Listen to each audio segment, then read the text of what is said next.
this evening, President Obama and former Governor Romney, in your final debate of the season. What do you expect to see in their debate, and what would you like to see?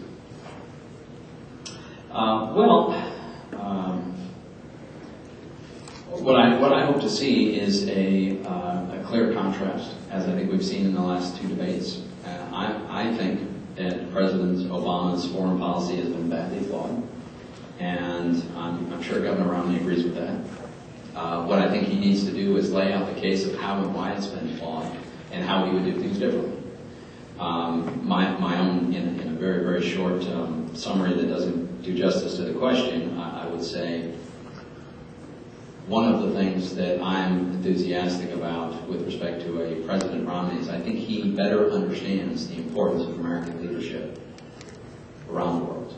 The indispensable nature, in fact, of American leadership. That doesn't mean American military action. It means American leadership, whether it's trade agreements or whether it's voicing support for people who are seeking democratic reforms. It's the kind of leadership over the last several decades that has given us a world that had been increasingly moving in the direction of our values. More and more democratic societies, more and more free market economies, more global trade that lifts the quality of life and levels of income for everybody. And in the absence of American leadership, others will lead. And the people who will step into that vacuum are people who do not share our values. It'll be China and East Asia. It'll be Russia and Eastern Europe. It'll be Iran in the Middle East.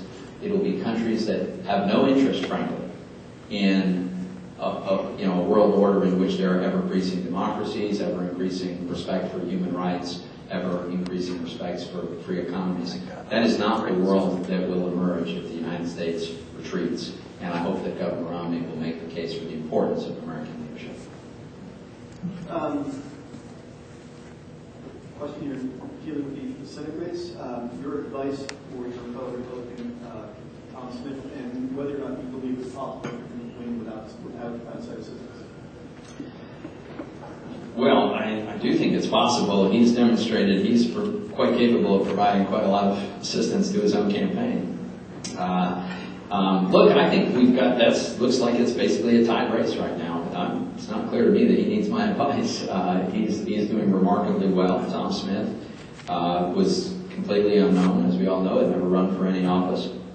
But he's a terrific guy, very down to earth, has a great life story, and been a very successful businessman. He's working very hard, and he's running a very smart campaign. So I think right now that race is tied, and I think his prospects are quite good. Does it frustrate you that the Romney campaign decided Pennsylvania is not in play, it's not backing for this state? Oh, they haven't made any such decision. I would argue strongly that they are watching this very closely. One of the things to keep in mind, in addition to the obvious fact that there's always a question of limited resources, and you can only be in so many places at any point in time, there's also an issue of chronology.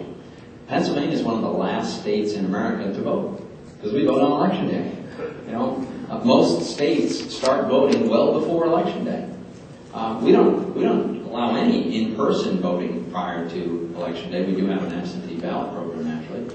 But there's lots of states that actually allow you to show up and cast a vote anytime you like, well before the election. So it made sense, it still makes sense, to make sure that you're doing the work you need to do in those states prior to focusing on Pennsylvania, just from a chronological point of view. The other thing is there's some other very big states that Governor Romney really has to win, absolutely has to win. I would put Florida in that category. And it's only been very recently that they've probably put Florida in that category, where it doesn't appear any longer to be in doubt. It looks very, very likely that Governor Romney's got that state. And so it's only very recently that there's been a plausible opportunity to start shifting resources. I wouldn't be at all surprised if we see substantial resources spent in Pennsylvania before this is over. There's still 2 weeks to go, and a lot of undecided voters will make up their mind in this final home stretch. In keeping with your bipartisan theme, could you describe your bipartisan relationship with Senator Casey? Senator Casey and I get along great, personally. I like him. I think he likes me enough anyway. He's a very decent and very earnest and conscientious guy. We work most closely together on judicial nominees. And in addition to confirming the 3 nominees who were actually put to the White House by Senators Specter and Casey before I even arrived, in addition to my support for those nominees, we've worked together for the 2 vacancies in the Middle District, and those 2 candidates, one Republican, one Democrat, have gone through the entire process, which is incredibly cumbersome. The entire process in Washington has been reported out of the Senate Judiciary Committee, and the last stop for them is simply an up or down vote on the Senate floor, and that'll be overwhelming if not unanimous. There's no objection to either of these guys because they're good men. And Senator Casey and I have worked closely to make sure that we're proceeding to fill those vacancies as closely, as quickly as we can, consistent with making sure the right people are put on the bench. So I think I've got a very good working relationship with them. Quite some more economic questions, you can imagine. The impact of sequestration would have a deleterious impact on the clinical and research missions of Pennsylvania's academic medical centers. Please comment on the likelihood of sequestration being avoided. Well, that's a lot depends on the outcome of the election. The sequestration, the problem with sequestration is not the magnitude of the spending cut, by the way. It's the way it's the composition of it. It's the actual way in which this cut's going to play out. And by the way, the fiscal cliff that we hear so much about, I think that unfortunately there's been this conflation of 2 very different pieces that go together to form the fiscal cliff. One is the sequestration and spending cuts, which in their magnitude are small in total, $110 billion in a $3.7 trillion budget. It's about 0.6% of American GDP, and it will not cost us 0.6% of GDP for the government to rein in its spending by that much, by any means. The problem is, I think it falls disproportionately on our defense budget, and it is problematic for a number of Pennsylvania healthcare institutions. The bigger economic problem is the tax increases that are almost 5 times the magnitude. So you have $110 billion in spending cuts, you have almost $500 billion in tax increases, including nearly a tripling of the tax on dividend income, huge increases in capital gains, marginal tax increases on everyone who pays taxes. By the way, this is very regressive. I'm surprised that my colleagues on the left who are cheering for going off the fiscal cliff, because when we put these tax cuts in place in 2001 and 2003, we did it in a way that makes the tax code more progressive. We shifted the burden to upper income people, in part by taking millions of Americans off the tax rolls altogether, by raising the threshold of income that you have to earn before it's subject to taxes. They want to undo all this and have this huge tax increase. There are real issues about how some of our healthcare providers will deal with sequestration, but the economic impact is much more deleterious from the tax increases. So, again, I mean, if Governor Romney wins the election, I think it's very likely that Republicans will take control of the Senate, and we're going to change the composition of the sequestration. We'll have the cuts, but they'll come in a different fashion, and we won't have the tax increase. If we have a status quo election, I honestly don't know what's going to happen, because a great deal will depend on what President Obama would decide he wanted to do. Speaking of which, do you believe there's any chance that the Federal Health Care Act will be repealed or revised in the next Congress? It depends entirely on the outcome of the election. Obviously President Obama, should he be reelected, which I don't think is going to happen, but if it were to, he certainly is not going to support a repeal of his signature legislative accomplishment. If Governor Romney is elected, we'll repeal the bill. And I think we'll have the tools available to the Senate to repeal it, even if we don't have 60 votes. There are mechanisms that will make that possible. You recently released a report discussing the president's proposed tax increases on Pennsylvania's manufacturing sector. What are your thoughts on the president's goal to remove manufacturing tax deductions unilaterally on the oil and gas industry? Well, my view is that we ought to treat all industries the same. We should not decide, the government shouldn't decide that we're going to pick winners and losers. We're going to punish some people because we don't like their business model or their industry that they're in or what they do. one of the important rules of tax policy, it seems to me, ought to be neutrality. It's not for the government to decide those things, and we shouldn't be putting our thumbs on the scale and helping some industries at the expense of others. Government does this on a massive scale right now. Think Solyndra. Think agricultural policy. The list goes on and on. But I think it's just badly flawed. I think the oil and gas industry ought to be treated the same way as every other industry. Inventories get treated a certain way. Equipment can be depreciated a certain way. You draw the parallels as best you can. It is different if you're in an extraction industry in some respects than if you're in say, a service industry or a manufacturing industry. So the goal should be to find the equivalents and to tax uniformly. And I don't think that we should be singling out particular industries for punishment. This one might be a plant from somebody at the table, but nonetheless. In the face of state and federal budget cuts, charitable donations are critical. What are your thoughts on maintaining the charitable deductions part of the pro tax reform? My view on the individual tax reform of the individual component of the tax code is that we ought to put everything on the table and build this from scratch, at least conceptually speaking, with what is the most rational way to levy taxes. And so we should have a debate about which of the individual items ought to be qualifying for deductions. We should have a debate about whether there should be limits on the total amount of deductions.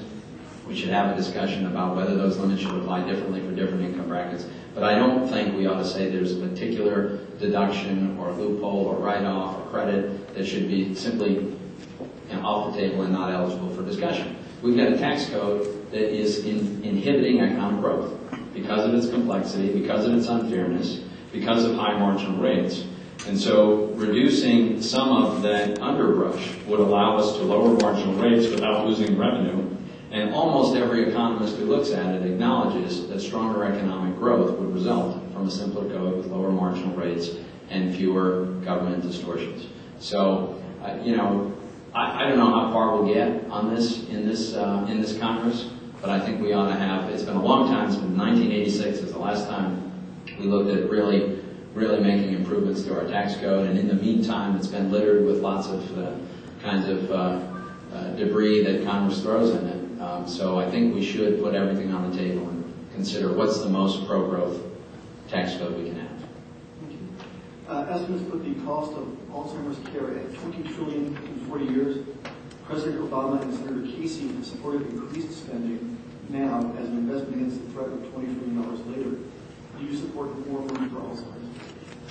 Well, I certainly support ongoing, consistent increases in NIH research, and Alzheimer's certainly qualifies, justifies a very substantial investment.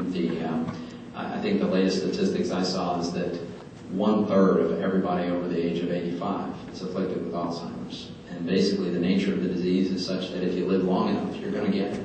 It's just a question of whether something else gets you first. And so I think that this is an area where we really have to make ongoing increased investments. I'm a little bit reluctant to say that Congress should tell the NIH how much should go to this disease versus that disease versus another disease. It's probably better for people who have greater expertise in the nature of these diseases and the nature of how they affect Americans.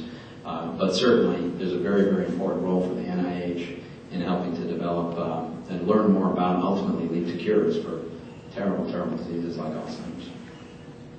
The Main Street Fairness Act seeks to level the state's sales tax playing field between Main Street retailers and their online-only competition. How do you currently view this legislation, and what are your thoughts on it? Well, I'm not sure of all the details of this, and some of the details are important. The general idea is something that I'm still wrestling with. I think there's good arguments on both sides. If we go down the road of authorizing the states to require online sellers to collect the sales tax, which is the idea behind this bill, I think we better be careful how we do it. For one thing, there are 9,600 different taxing authorities, sales tax authorities across the country. So imagine the complexity of having to know which of these overlapping, multiple 9,600 taxing authorities your customer comes from. This is a new challenge, right? In retail sales historically, the origin of the customer didn't matter. What mattered was the location of the point of sale. It made it pretty simple. You always pretty much knew where your store was. Well, now it's a very, very different matter to have to know all the potential taxing authorities that your customers are coming from. That doesn't mean that's not an insurmountable technical problem, but it's a challenging one. And I think we've got to figure out such things as how do we make sure that the software is available to do that for online vendors? What kind of liability protection do we offer a vendor who were to use this software, for instance, especially if it were something that was came under the auspices of the government? I think there should be a very substantial exclusion. Very small online operators who do very modest volume of sales can't possibly afford even the software to figure this out. So there should be an exclusion. It's an important issue, and I'm still looking at it. Those are some of my first reactions. What is your thought about the extensive use of executive orders? What can be done to read?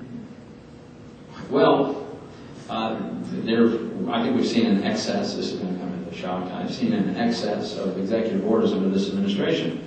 Now, one of the ways that Congress has at its disposal to provide a counterweight, a check on the powers of the executive through executive orders and other ways, is through the power of the purse, right? So traditionally, if the president authorizes an agency to engage in something that Congress either believes shouldn't be happening in the first place or is inconsistent with existing law, the traditional way you deal with this is somehow, some way, that agency needs to be funded. That has to go through Congress. And so what you usually will see is an argument on the House and Senate floor, where there'll be competing amendments to put some limits on what an agency can do about implementing a particular executive order.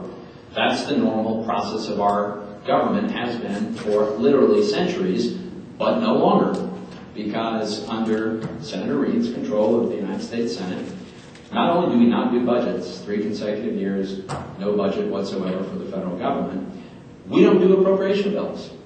So, again, traditionally, the discretionary spending of the federal government has been divided up into 13 discrete component spending bills, each focusing on their respective areas.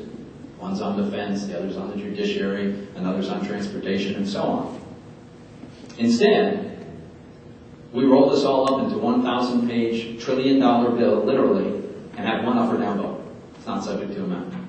This is an appalling abdication of the responsibility of Congress to do many things, not the least of which is to provide supervision and a check on the executive. There is no opportunity to exercise the ordinary influence that Congress, the elected representatives of the American people, are supposed to have on the executive when we simply don't do our job and don't do a budget and don't do individual appropriation bills.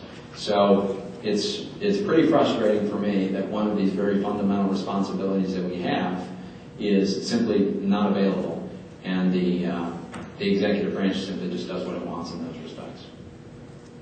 And a final question, is there a legislative priority you believe Congress will be able to accomplish after the election? Depends on the election. Look, there's a few big things that we need to do. And we're either going to do them while we still have this window of time to fix what's broken, or we're going to have it forced on us by outside events that could be very, very unpleasant. And those things are, first of all, we've got to get on a sustainable fiscal path.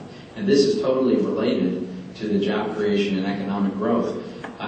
We are not going to have a strong economic recovery as long as every potential employer, existing employer, potential investor, potential entrepreneur, as long as hanging over that group of folks is the threat of a financial meltdown, runaway inflation, massive tax increases. These are the things that always result if you run huge deficits for too long. We've been running them for too long already. 4 consecutive years of over $1 trillion deficits. Total debt that's now 100%, exceeds 100% of GDP. And as far as the eye can see, huge ongoing deficit. We have to address this. We'll address it one way or the other, as I say, either soon, in this window of time that we still have to do it, mostly on our terms, or we'll do it under duress when suddenly the Fed decides it's not going to keep monetizing this debt, or the Chinese decide they're not going to keep buying it on the scale. I just hope we'll address it sooner rather than later. Getting our fiscal house in order has to be a central part of what the next Congress does. And while we're at it, we really ought to reform our tax code so that we can have the economic growth that we need, and which, by the way, will generate a whole lot more revenue for the government. We'd like to thank Senator Toomey. We have some mementos for him. These are gifts, compliments of Transit News and GCN. In closing, we want to thank you for being with us. Our next luncheon, which is our last of the year, is Monday, November 19th, and our guest will be Governor Tom Corbett. Once again, thanks to you, Senator.